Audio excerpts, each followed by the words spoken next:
El combate espiritual, capítulo 12. Las fuerzas que se hacen la guerra, unas a otras, dentro de nosotros. En cada uno de nosotros hay dos grandes fuerzas que se hacen la guerra sin cesar.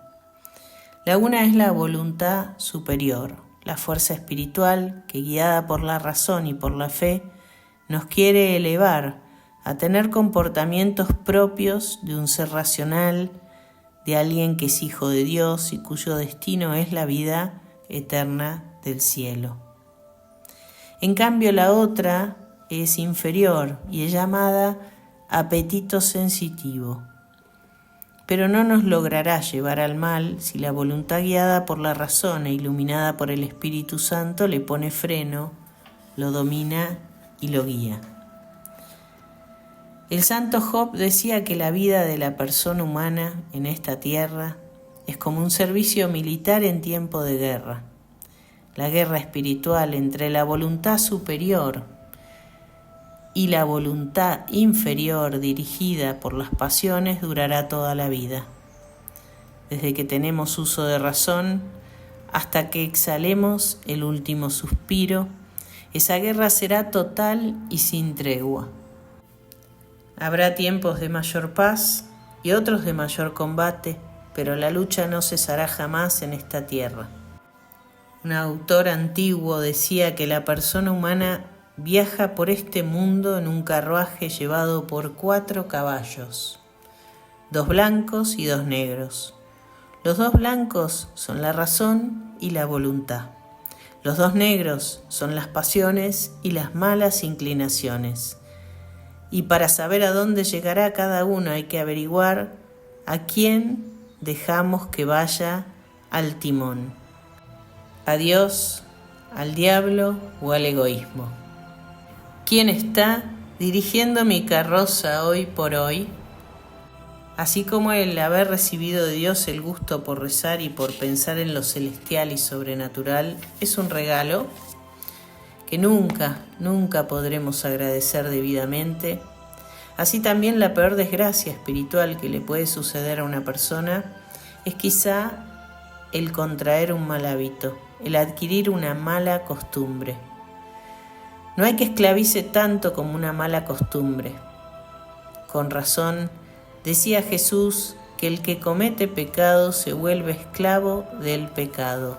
Juan 8:34.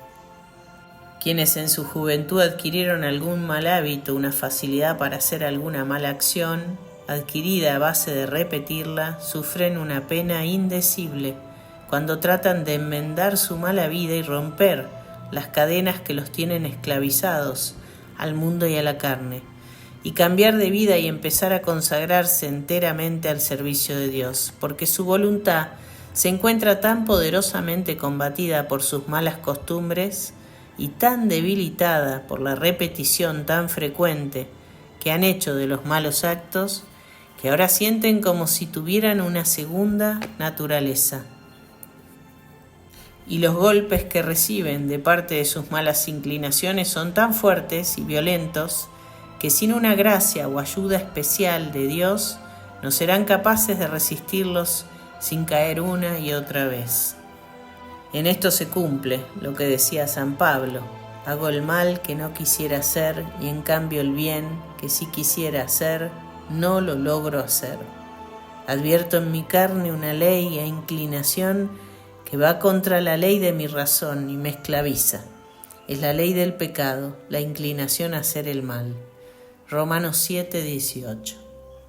Desde el punto de vista psicológico, para poder revertir aquellas malas costumbres o malos hábitos que hemos adquirido, sobre todo desde la juventud, o por haber sufrido algo como víctimas de niños y que haya quedado en la memoria del cuerpo, en la memoria del tipo de pensamiento, por la educación. A veces los padres educan a pensar y cómo pensar a los hijos, y lo hacen con la inclinación de la murmuración, de la crítica, y educan esas mentes, esos cerebritos para que piensen mal en vez de bien. Entonces, cuando la persona crece, tiene hábitos profundos, arraigados, de cómo pensar, de cómo sentir, de cómo mirar el mundo y de cómo ser.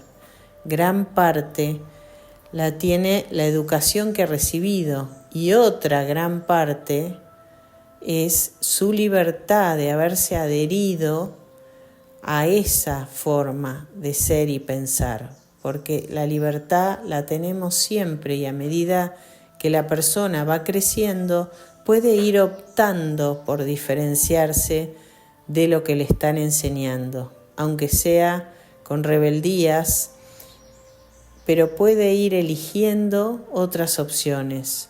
No es verdad que el niño es 100% víctima de toda su educación.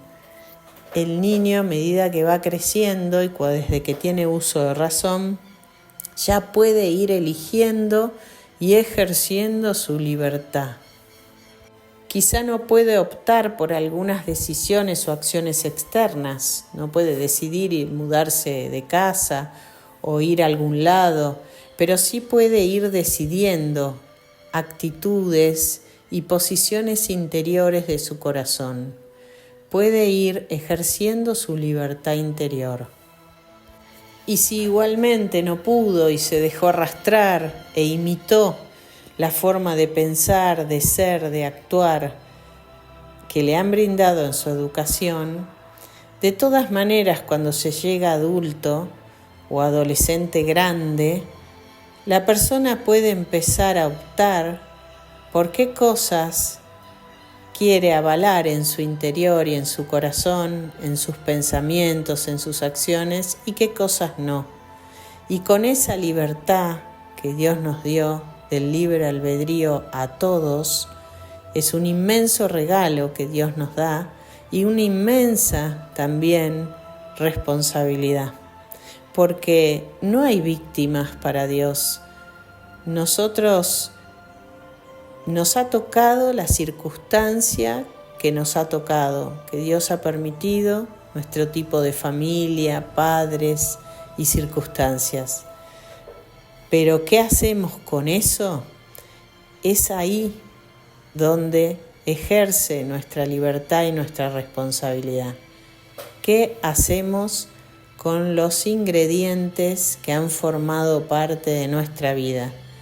Con los hechos y las experiencias que vivimos y con lo que nos han de alguna manera internalizado en la educación. Todo puede ser cambiado porque Dios hace nuevas todas las cosas. Tenemos que emprender un camino serio, dificultoso, sacrificado del cambio. Pero es posible, y Dios al final siempre nos da el premio de la sanación profunda y verdadera, donde Él solo llega que transforma completamente nuestro corazón. Pero en los niveles del comienzo del camino del cambio y de la transformación interior, debemos racionalmente y con la voluntad, con estos 2 caballos blancos, dirigir esta carroza hacia un lugar nuevo en el que no hemos estado, pero que decidimos estar para poder tomar ese camino que algún día nos va a llevar a la gloria eterna, pero que durante el camino es completamente distinto el camino, porque está lleno del amor de Dios y de todos los tesoros y los regalos que Él tiene preparados para nosotros durante el camino.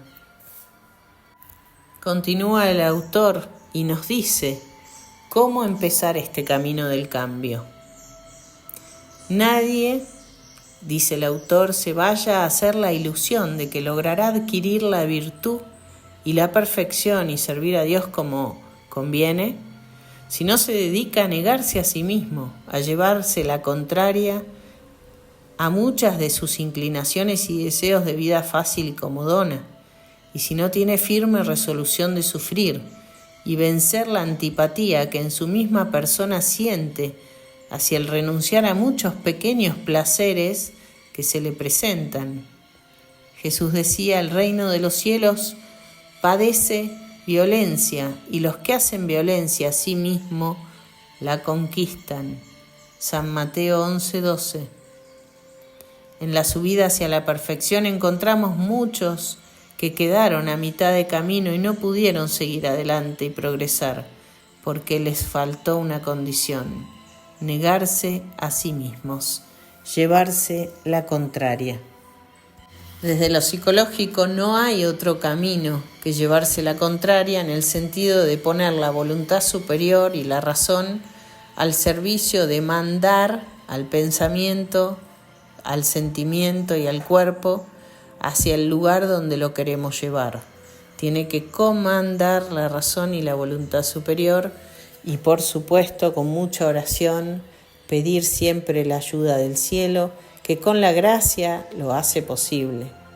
Pero si no nos disponemos al sacrificio, al comienzo del camino, hay que hacerse hasta violencia interior para reprimir, para suspender aquellas pulsiones y pasiones que nos quieren llevar, o aquellos hábitos que se disparan automáticamente desde nuestro interior, en pensamientos, sentimientos, acciones.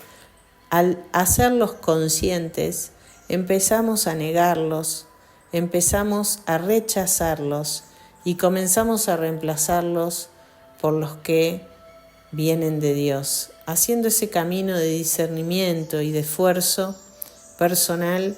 Luego las buenas inclinaciones ya se convierten con la transformación interior en un hábito, en un buen hábito, y salen automáticamente desde el fondo de nuestro corazón y quedan erradicadas todas esas malas costumbres y malos hábitos. Por supuesto que es un proceso que lleva tiempo, que no se hace de la noche a la mañana, pero que en la vida nos alcanza perfectamente para poder hacerlo. Y ese desafío alcanzado, Dios lo premia con un gran gozo y paz interior. Porque donde ya no están las malas inclinaciones y las malas costumbres y los malos hábitos, empiezan a aparecer los buenos y empezamos a tener la psiquis, el corazón, el cuerpo, el alma llenos del amor de Dios. Y eso hace que en nuestro cuerpo empiece a ocurrir la salud mental, la salud física, la armonía, la paz, el gozo y por ende la plenitud y la felicidad. Continúa el autor diciéndonos que, por ejemplo, uno de los malos hábitos es nuestra forma de hablar. Cuando Jesús envió a sus discípulos, dice el autor, a predicar, les dijo: no se detengan a charlar por el camino, Lucas 10:4, porque de toda palabra inútil tendremos que dar cuenta en el juicio, Mateo 12:36. Así se cumpliría lo que dice en la imitación de Cristo: así de libertina y de poco mortificada que tiene su lengua, así tiene las pasiones y las malas inclinaciones. Al contrario, el ejercicio de voluntad que hacemos para tratar de que nuestra lengua no diga lo que no debe decir y diga siempre lo que más conviene, irá fortaleciendo de tal manera nuestro carácter que sin darnos cuenta iremos adquiriendo fuerzas para dominar también las pasiones y las malas inclinaciones. Y si no me costara sacrificio, ¿qué premio me va a dar nuestro Señor?